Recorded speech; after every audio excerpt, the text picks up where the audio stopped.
وأرجلكم إلى الكعبين آمنت بالله صدق الله العظيم.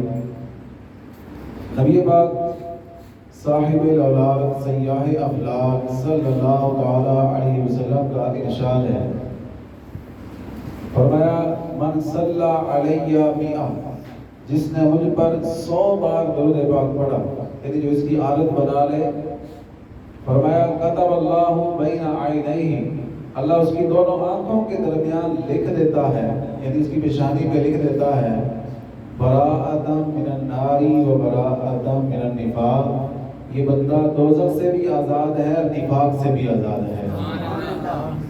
صلو علی الحبیب صلی اللہ تعالی علی محمد صلی اللہ علیہ وسلم. گرامی قدر حضرات، اللہ تبارک و تعالیٰ نے اپنے حبیب کے صدقے اس امت کو اپنا پیارا پسندیدہ تحفہ نماز کی صورت میں عطا فرمایا ہے. نماز جنت کی کنجی ہے. نماز کیا ہے؟ الصلاۃ مفتاح الجنت، نماز جنت کی کنجی ہے، اور نماز کی کنجی وضو ہے. اب جس کا وضو صحیح ہوگا اسی کی نماز صحیح ہوگی، اور جس کی نماز صحیح ہوگی تو وہی جنت کا تالا کھول سکے گا. سمجھ آ گئی نا کہ وضو جو ہے یہ نماز کی کنجی ہے، تو وضو کی کنجی سے نماز کا دروازہ کھلے گا اور نماز کی کنجی سے جنت کا دروازہ کھلے گا. اور وضو صرف اسی لیے نہیں ہوتا کہ ہم اس سے عبادت کریں، یہ بھی اس کا ایک اہم مقصد ہے کہ وضو کے ذریعے عبادت جائز ہو جاتی ہے، تلاوت جائز ہو جاتی ہے، اور وہ عبادات جو بندہ وضو کے بغیر نہیں کر سکتا تو وضو کے ذریعے ان عبادتوں کا دروازہ کھل جاتا ہے. لیکن اس کے علاوہ بھی وضو کے بے شمار دینی اور دنیاوی فائدے ہیں. آپ امیر اہل سنت مولانا الیاس ستار قادری دعوت برکاتہ العالیہ کا رسالہ وضو اور سائنس آپ پڑھ کے دیکھیں، آپ کو پتہ چلے گا کہ وضو کے کتنے حیران کن انسان کو فوائد ملتے ہیں. انسان کے پاگل پن میں کمی آتی ہے اور بہت ساری بیماریوں سے بندہ بچ جاتا ہے. لیکن البتہ ہمارے اس درس میں وقت میں اتنی گنجائش نہیں ہے کہ ہم ان سب چیزوں کو بیان کریں. ہم یہاں پر چند ایک وضو کی فضیلتیں اور اس کے مسائل سیکھنے کی کوشش کریں گے. وضو کے متعلق نبی پاک صلی اللہ علیہ وسلم نے فرمایا کہ وضو ہمیشہ باوضو رہنے والا اور روزہ رکھ کر عبادت کرنے والے کی طرح ہوتا ہے. سبحان اللہ کہتے ہمیشہ باوضو رہنے والے کو اللہ ایسے ثواب عطا فرماتا ہے جیسے روزہ رکھ کر عبادت کرنے والے کو اللہ اجر و ثواب عطا فرماتا ہے. جو بندہ باوضو رہتا ہے اللہ تبارک و تعالی فرشتوں کے ذریعے اس کی حفاظت فرماتا ہے، اور جو بندہ باوضو حالت میں اس دنیا سے رخصت ہو گیا ہوتے ہیں، اسے موت آ گئی، اللہ تبارک و تعالیٰ اسے شہادت کا رتبہ عطا فرماتا ہے. ہمیشہ باوضو رہنا یہ اسلام کی سنت ہے. لیکن یہ ہمیشہ کا جو لفظ ہے نا، یہ ذرا ہمیں مشکل لگتا ہے کیوں؟ لیکن یہاں پر تھوڑا ذہن بنانے کی ضرورت ہے. ذہن بن گیا تو ہم آدھا کلو کا موبائل ہر وقت اپنی جیب میں اٹھا کے رکھتے ہیں، کوئی تنگی محسوس نہیں ہوتی. لیکن ذہن نہیں بنا تو 5 وقت وضو کرنا بھی ہمیں مشکل لگتا ہے. ٹھیک ہے نا؟ ذہن بن گیا تو دوستوں کے ساتھ ہم جناب واٹر پارک جا کے چاہے ساری دیہاڑی نہاتے رہیں، لیکن ذہن نہیں بنا تو پھر ہمیں ایک وقت کا وضو بھی مشکل لگتا ہے. تو بات ہے ذہن بنانے کی، سنت پر عمل کرنے کا جذبہ پیدا کرنے کا. حضرت سیدنا عثمان غنی رضی اللہ تعالیٰ، یہ سنیں آپ، ایسے ہوتے ہیں عاشق رسول. اللہ ان کے صدقے ہمیں بھی حقیقی عاشق رسول بنا دے. حضرت عثمان غنی ایک جگہ پہنچے، کچھ دوست بھی ساتھ تھے، پانی منگوایا وضو کے لیے، وضو فرمایا، پھر مسکرانے لگ گئے. کوئی بات بھی نہیں ہوئی. ساتھیوں سے پوچھا کہ تم جانتے ہو میں کیوں مسکرا رہا ہوں؟ سوال تو انہوں نے کرنا تھا، لیکن ان کے سوال کرنے سے پہلے خود ہی سوال کیا، تم جانتے ہو میں کیوں مسکرا رہا ہوں؟ ابھی انہوں نے جواب نہیں دیا کہ خود ہی جواب دیتے ہوئے کہتے ہیں کہ اسی مقام پر ایک بار ہم اللہ کے پیارے نبی صلی اللہ علیہ وسلم کے ساتھ تھے، رسول اللہ نے وضو کے لیے پانی منگوایا، وضو فرمایا اور حضور مسکرانے لگے. تو میرے مسکرانے کی کوئی اور وجہ نہیں، بس میں اپنے یار کی ادا کو ادا کر رہا ہوں، اپنے آقا کی ادا کو ادا کر رہا ہوں. تو یہ ہوتا ہے سنت کا جذبہ. ہم نے کسی سنت پر کسی شرعی بات پر عمل کرنا ہو تو ہم 100 مرتبہ پوچھتے ہیں کہ جائز ہے ناجائز ہے, یہ کرنا صحیح ہے یا نہیں, اس کے یہ کرنے سے نہ کرنے سے گناہ تو نہیں ہوگا. اگر بتاؤ کہ چلو سنت ہے چھوڑنے سے گناہ نہیں ہوگا, چلو رہنے دو پھر کر دی کڑی لوڑ ہے. تو یہ ہمارا جذبہ ہے. ایک صحابہ کرام ان کا عشق رسول دیکھیں کہ حالانکہ حضرت عثمان پر وہاں جا کر وضو کر کے پانی منگوا کے مسکرانا کوئی فرض نہیں تھا, کوئی سنت موقدہ بھی نہیں تھی, سنت غیر موقدہ بھی نہیں تھی, لیکن پتا تھا کہ اس طرح میرے آقا کی ایک ادا ہے. تو عاشق کا جذبہ تو یہ ہوتا ہے کہ بس اپنے محبوب کی اداؤں کو ادا کرنا ہے, چاہے وہ ہم پر واجب ہو یا نہ ہو, ضروری ہو یا نہ ضروری ہو. اب وہ کیوں مسکرائے تھے, حضور کیوں مسکرائے تھے؟ حضور نے بھی اسی طرح سوال کیا تھا, پھر خود ہی اس کا جواب دیا. فرمایا ابھی میرے پاس جبریل آئے اور مجھے انہوں نے خوشخبری دی. سبحان اللہ کہہ رہے, مجھے انہوں نے خوشخبری دی. کیا خوشخبری دی؟ فرمایا اے رسول اللہ, جب آپ کا امتی وضو کرتا ہے تو جب وہ چہرہ دھوئے گا تو اللہ اس کے چہرے کو گناہوں سے پاک فرما دے گا, اور جب وہ ہاتھ دھوئے گا اللہ ہاتھوں کے گناہ معاف کر دے گا, جب وہ سر کا مسح کرے گا اللہ سر کے گناہ معاف کر دے گا, اور جب وہ پاؤں دھوئے گا تو اللہ پاؤں کے گناہ معاف کر دے گا. اور اگر وضو کرنے والا وضو سے پہلے بسم اللہ کہہ لے تو اللہ تبارک و تعالی اس کے سارے جسم کو گناہوں سے پاک فرما دے گا. اونچی بات رکھ دیا کوئی سبحان اللہ کی بات سن کے دل میں ٹھنڈ بہ جائے. اور ایک اور بات, اب آپ نے یہ بات سن کے سبحان اللہ کہنے میں کنجوسی نہیں کرنی. فرمایا اگر وضو سے پہلے بسم اللہ والحمدللہ کہہ لیا جائے تو جب تک باوضو رہے گا, جب تک باوضو رہے گا فرشتے اس کی نیکیاں لکھتے رہیں گے. چاہے کچھ بھی نہ کرے, اپنا کام کرے, اپنی مصروفیات میں مصروف رہے, اپنے مشاغل میں لگا رہے, کوئی عبادت نہ کرے, صرف باوضو ہو, اسی برکت سے اللہ تبارک و تعالی فرشتوں کے ذریعے اس کی نیکیاں لکھواتا رہے گا. تو اتنی بڑی عبادت ہے, لیکن وضو اس طرح ہونا چاہیے جس طرح وضو کرنے کا حق ہے. ٹھیک ہے جی, وضو اس طرح کرنا چاہیے جس طرح وضو کرنے کا حق ہے. جو سنت طریقہ ہے, وضو کے فرائض ہمیں پتہ ہونے چاہیے. جیسا کہ میں نے آیت کریمہ پڑھی, یا ایھا الذین آمنوا اذا قمتم الی الصلاۃ, اے ایمان والو جب تم نماز کی طرف جاؤ, نماز پڑھتے رہو, فاغسلوا وجوہکم, تو اپنے چہرے دھو لو. یہ ساری ترتیب اللہ تبارک و تعالیٰ نے وضو کی اس میں بیان فرمائی. تو اس ترتیب کے اعتبار سے وضو کے 4 فرض ہیں. کتنے فرض ہیں؟ ذرا جلدی جلدی بولے, مجھے بھی جلدی ہے. کتنے فرض ہیں؟ 4 فرض ہیں. سب سے پہلا فرض ہے چہرہ دھونا, اور چہرے کی جو حد ہے وہ عادتاً جہاں سے انسان کے بال اگنا شروع ہوتے ہیں پیشانی کی, وہاں سے لے کے تھوڑی سے نیچے تک, ایک کان کی لو سے دوسرے کان کی لو تک, یہ جو پورا حصہ ہے یہ چہرہ کہلاتا ہے. اور پھر دوسرا فرض ہے کونیوں سمیت ہاتھ دھونا, کونیوں سمیت ہاتھ دھونا. تیسرا فرض ہے چوتھائی سر کا مسح کرنا, سر کے چوتھائی حصے کا مسح کرنا, یہ فرض ہے. پورے سر کا مسح کرنا سنت ہے. اور چوتھا فرض ہے ٹخنوں سمیت پاؤں دھونا. یہ ایک صرف ایک آپ کو تعداد بیان کی ہے کہ یہ فرض ہے, باقی ان کی ہر ایک کی الگ الگ ڈیٹیل ہے. اس کو سمجھانے کے لیے, سیکھنے کے لیے آپ کو چاہیے کہ آپ الگ سے وقت نکالیں اور کسی عالم کے پاس بیٹھ کے اس کی پوری ڈیٹیل سمجھیں. لیکن یہاں پر ایک مقصود جو ہے اس کی اہمیت ذہن میں بٹھانا ہے کہ یہ چیزیں ہمیں پتہ ہونی چاہیے. اسی طرح وضو کی 15 سنتیں وہ بھی ہمیں سیکھنی چاہیے. وضو کے کون کون سے مکروہات ہیں یہ بھی ہمیں سیکھنے کی ضرورت ہے. بہرحال وضو کا طریقہ یہاں پر میں مختصر ذکر کر رہا ہوں کہ اگر ممکن ہو تو قبلے کی طرف رخ کر کے وضو کرنے کے لیے بیٹھے, قبلے کی طرف رخ کر کے وضو کرنے کے لیے بیٹھے. ایسی جگہ پہ بیٹھے کہ جہاں کپڑوں پر چھینٹے نہ پڑے. وضو ایسی جگہ کرنا چاہیے کہ جہاں کپڑوں پر چھینٹے نہ پڑے. وضو کرتے ہوئے اپنے کپڑوں کو وضو کے چھینٹوں سے بچانا بھی ضروری ہوتا ہے, اور نہ بچانا یہ مکروہ ہے. پھر آپ جب بیٹھ گئے پھر آپ نیت کریں کہ میں عبادت جائز ہونے کے لیے اور حکم الہی پر عمل کرنے کے لیے وضو کر رہا ہوں. اس کی اور بہت ساری نیتیں آپ کر سکتے ہیں. شیخ طریقت مولانا الیاس عطار قادری دعوت برکاتہ العالیہ نے وضو کی نیتیں آپ نے لکھی ہیں.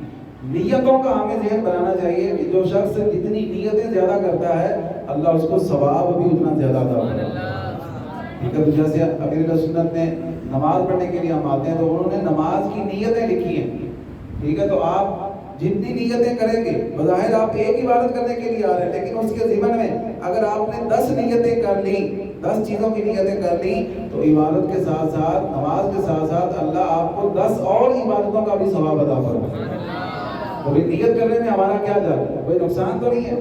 نیت صرف ذہن میں ہی کرنی ہوتی ہے, دل کے ارادے کا نام ہے, تو اس کے لیے الفاظ بھی ضروری نہیں ہے. تو اس طرح وضو میں بھی لفظ کہنا ضروری نہیں ہے, یہ دل میں آپ کی نیت ہونی چاہیے کہ میں اللہ کے حکم پر عمل کرنے کے لیے, عبادت جائز ہونے کے لیے وضو کر رہا ہوں. اور پھر اس کے بعد آپ نے 3 مرتبہ اپنے دونوں ہاتھ پانچوں تک, جنہوں آپ پنجابی چ گھٹ کہتے ہیں, گھٹ تک توڑنے, 3 باری اپنے دونوں ہاتھ گھٹا تک توڑنے. پھر اس کے بعد آپ نے وضو اپنا چلو میں پانی لے کے آپ نے کلی کر دیا. پھر اس کے بعد آپ نے مسواک کرنی ہے. کیا کرنا ہے؟ مسواک. مسواک کرنے کی بڑی فضیلت ہے, اس کو ہمیں اپنانا چاہیے. افسوس کی بات یہ ہے کہ ہم نے اس کی جگہ جو ہے نا وہ ٹوتھ پیسٹ کو دے دی ہے, لیکن اپنے آقا کی سنت پر عمل کرنے کے لیے ہم مسواک نہیں خرید سکتے, اتنے مہنگے مہنگے ٹوتھ پیسٹ خرید لیتے ہیں. تو مسواک کا ذہن بنائیں. حضور نے فرمایا کہ مسواک میں موت کے علاوہ ہر مرض کی شفا ہے. مسواک کرنے والے کا فرشتے دیدار کرنے کے لیے آتے ہیں. اور فضیلتیں اس کی بہرحال. مسواک کریں, 3 مرتبہ مسواک کرنا سنت ہے. پھر اس کے بعد آپ نے دائیں ہاتھ کے چلو میں پانی لے کے آپ نے کلی کرنی ہے, اور اس طرح کلی کرنی ہے کہ آپ منہ کے ہر کونے کھانچے میں پانی پہنچ جائے. پھر اس کے بعد آپ نے چلو میں پانی لے کے ناک میں پانی چڑھانا ہے, لیکن اس بات کا خیال رکھنا ہے اگر وضو نہیں ہے, اپنا روزہ نہیں ہے, تو پھر آپ ناک کی جڑ تک پانی پہنچائیں. ٹھیک ہے, اچھی طرح ناک صاف کریں. اور اگر روزہ ہے تو پھر احتیاط کریں کہ زیادہ آگے پانی نہ جائے. اگر زیادہ پانی آگے چلا گیا اور وہ اندر چلا گیا تو پھر اس طرح روزے ٹوٹنے نہ ٹوٹنے کا الگ ایک مسئلہ بن جائے گا. جب ناک آپ نے صاف کرنا ہے تو وہ دائیں ہاتھ کی چھوٹی انگلی سے, بائیں ہاتھ کی چھوٹی انگلی سے کرنا ہے. وہ دائیں ہاتھ سے نہیں کرنا بلکہ بائیں. ویسے ہر نیک جائز کام کی ابتدا دائیں ہاتھ سے کرنی چاہیے, لیکن جو کام ناپسندیدہ ہیں جیسے سیدھا کرنا اور اس طرح ناک صاف کرنا, تو ایسے کاموں کو الٹے ہاتھ سے کرنا چاہیے کہ سیدھے ہاتھ کی تعظیم کے لیے. صحیح ہے جی. تو الٹے ہاتھ کی چھوٹی انگلی سے آپ نے ناک صاف کرنا ہے. جب یہ کام آپ نے کر لیا, اب چہرہ دھونا ہے. تو چہرے پہ کچھ لوگ جو ہے وہ پانی لے کر ایسے زور سے منہ پر ڈالتے ہیں, تو اس طرح پانی منہ پر مارنا یہ مکروہ ہے. آرام سے اس طرح اس انداز سے آپ چہرہ دھوئیں کہ جو میں نے چہرے کی مقدار بتائی ہے وہ سارا حصہ دھل جائے. اگر داڑھی اللہ نے رکھنے کی توفیق دی ہے, اللہ صاحب کو اس سنت پر عمل کرنے کی توفیق عطا فرمائے. آمین کہہ دیں. کام اوکھا ہے, اس واسطے چوکا اوکھا نہیں ہے, صرف عشق رسول کی کمی کی ہے. اگر یہ پوری ہو جائے, اندر عشق مصطفیٰ کی شمع روشن ہو جائے نا, تو میں کہتا ہوں پھر کوئی زندگی میں کوئی بڑی سے بڑی چیز بھی رکاوٹ نہیں بن سکتی. بات صرف یہ ہے کہ اپنے آقا سے اپنے باپ پیار ہو جائے, حضور سے محبت ہو جائے, بے پناہ محبت ہو جائے. پھر دنیا کیا چیز ہے, پھر دنیا کے لوگ کیا چیز ہے, دنیا کے رشتے کیا چیز ہے. پھر انسان کو حضور کی اداؤں پر عمل کرنے کے لیے کوئی چیز بھی نہیں روک سکتی. تو بہرحال اگر داڑھی ہو تو پھر آپ نے اس طرح داڑھی کا خلال کرنا ہے, جس طرح یہ میں آپ کو کر کے بتا رہا ہوں. اس طرح گلے کی طرف سے آپ نے اس طرح انگلیاں داخل کرنی ہے, اس طرح داڑھی کا خلال کرنا ہے. دھونے کے بعد داڑھی دھوتے ہوئے اس چیز کا خیال رکھنا ہے کہ ایک بال بھی خشک نہ رہے. اگر ایک بال بھی خشک رہا تو پھر وضو نہیں ہوگا. ہاں, اگر آپ اللہ نے عمرہ کرنے کی سعادت عطا فرمائی, اللہ آپ کو مجھے ان بابرکت لمحات, اس بابرکت مہینے کے صدقے بار بار مکہ مدینہ کی باادب حاضریاں نصیب فرمائے. اگر عمرہ کرنے کے ہوئے احرام میں ہیں تو پھر اس طرح خلال نہ کریں, کیونکہ اگر بال ٹوٹ گیا تو پھر وہ اس کے عمرے کے الگ احکام جو ہیں وہ لاگو ہو جائیں گے. اس لیے اس چیز کا خیال رکھنا ہے. پھر اس کے بعد جب آپ نے چہرہ مکمل طور پر دھو لیا تو آپ ہاتھ کونیوں سمیت ہاتھ دھو رہے ہیں. یہاں پر لوگ کچھ اس طرح کرتے ہیں کہ وہ چلو میں پانی لے کر اس طرح بہا لیتے ہیں, تو اس طرح مکمل کونی سمیت وہ بازو دھلتا نہیں. بہتر یہ ہے کہ نارمل سا نل کھول کر, ٹھیک ہے, تو آپ اس طرح اس کو نل کے نیچے کر کے اپنا ہاتھ کونیوں سمیت دھوئیں. اگر نیچے کرنا ممکن نہیں ہے تو اس طرح دوسرے ہاتھ سے پانی لے کے اس کو دھوئیں. دھونے کی تعریف یہ ہے کہ جس حصے کو آپ دھو رہے ہیں کم از کم 2 قطرے پانی وہاں سے بہہ جائے. کم از کم 2 قطرے پانی وہاں سے. تیل کی طرح پانی لگا لینے سے وضو نہیں ہو جاتا یا وہ حصہ اس کو دھویا ہوا نہیں کہا جاتا. تو اس طرح آپ نے 3 بار, چہرہ بھی 3 بار دھونا ہے, کونیوں سمیت ہاتھ بھی آپ نے 3 بار دھونے ہیں. پھر اس کے بعد مسح کرنا ہے. مسح کرنا چوتھائی سر کا, سر کے چوتھے حصے کا مسح کرنا یہ فرض ہے, لیکن پورے سر کا مسح کرنا یہ سنت ہے. اس طرح سنت طریقہ یہ ہے کہ اس طرح آپ پریکٹس کر لیں ساتھ میرے ساتھ دیکھ کے, آپ سارے اس طرح کریں. اس طرح آپ ہاتھوں کی 3 انگلیوں کو جوڑیں گے, شہادت کی انگلی اور انگوٹھا اس کو الگ رکھیں گے. تو اس طرح آپ نے اس طرح یہاں سے شروع کرنا ہے. یہ خیال کر لینا ہے کہ ہتھیلیاں جو ہیں وہ سر کے ساتھ ٹچ نہ ہوں. تو اس طرح آپ یہ 3 انگلیاں کھینچتے ہوئے لے جائیں گے پیچھے, اور پیچھے سے آپ نے ہتھیلیاں اب ساتھ ٹچ کرتے ہوئے آگے لے آنا ہے. پھر یہ آپ کی شہادت کی انگلی ہے, اس کے ساتھ آپ نے کانوں کے اندر کا خلال کرنا ہے. ٹھیک ہے. پھر یہ انگوٹھا بچ جائے گا, انگوٹھے سے آپ نے کانوں کی پشت کا خلال کرنا ہے. اور پھر اس کے بعد یہ جو پشت ہے, انگلیوں کی پشت, اس سے آپ نے پیچھے گردن کا مسح کرنا ہے. گلے کا مسح نہیں کیا جاتا, بعض لوگ اس کو کھینچتے ہوئے یہاں تک لے آتے ہیں. گلے کا مسح نہیں, گردن کا کرنا ہے. ٹھیک ہے. یہ گردن کا مسح کرنے سے بھی اللہ تعالیٰ بڑی بیماریوں سے محفوظ فرماتا ہے.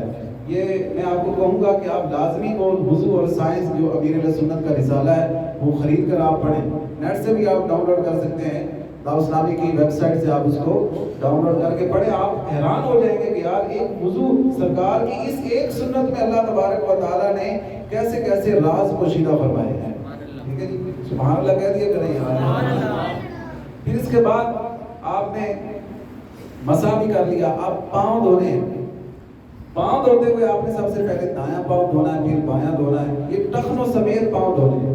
اور بعض لوگوں کا جو پاؤں کا جسم ہے وہ اکٹھا ہوا ہوتا ہے یا انگلیاں جڑی ہوئی ہوتی ہیں, تو ان کو چاہیے کہ اچھی طرح الٹے ہاتھ کی چھوٹی انگلی سے خلال کر لیں اور اچھی طرح مل کے پاؤں کو دھویں. اگر پاؤں نیچے سے پھٹے ہوئے ہیں, ایڑیاں وغیرہ, تو وہاں پر بھی اچھی طرح ہر کونے کھانچے میں پانی پہنچانا ضروری ہے. یہ یاد رکھیں کہ وضو کے جتنے اعضاء ہیں ہر عضو کو اس خیال سے دھوئیں کہ کوئی بال جگہ بھی برابر خشک نہ رہ جائے.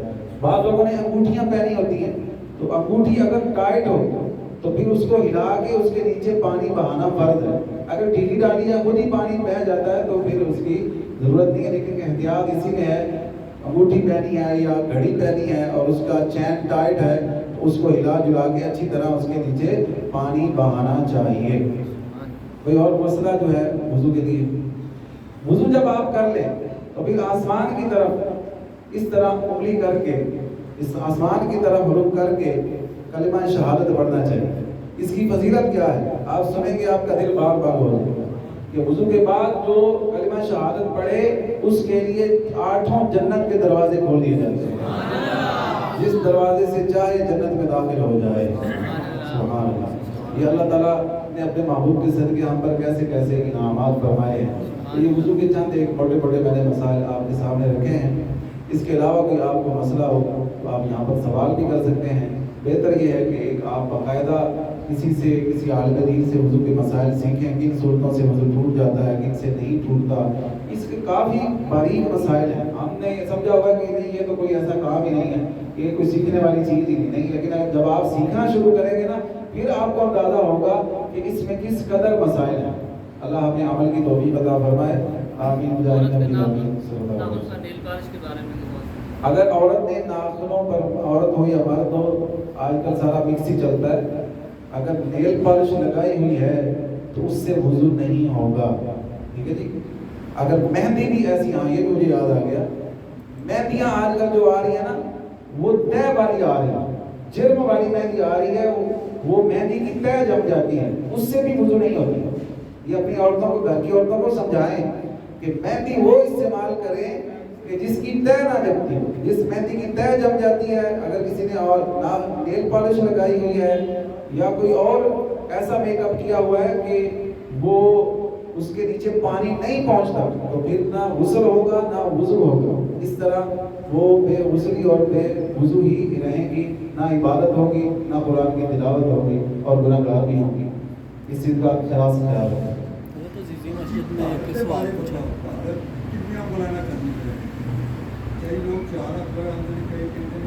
سمجھے کے بعد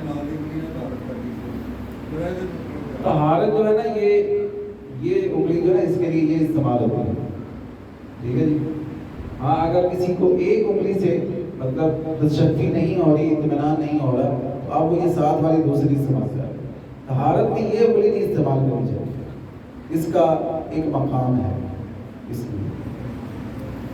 الحمدللہ رب العالمین والصلاة والسلام علی سید الانبیاء والمرسلین ربنا آتنا فی الدنیا حسنة وفی الآخرة حسنة وقنا عذاب النار صلی اللہ تعالی علی خیر خلقہ محمد وعلی آلہ وصحبہ اجمعین۔ ایک بات بتانا بھول گیا ہوں، وضو کے بعد وضو کی دعا بھی پڑھنی چاہیے، اللہم اجعلنی من التوابین واجعلنی من المتطہرین۔ اے اللہ مجھے توبہ کرنے والوں میں سے اور پاک رہنے والوں میں سے، پاکیزہ لوگوں میں سے بنا دے۔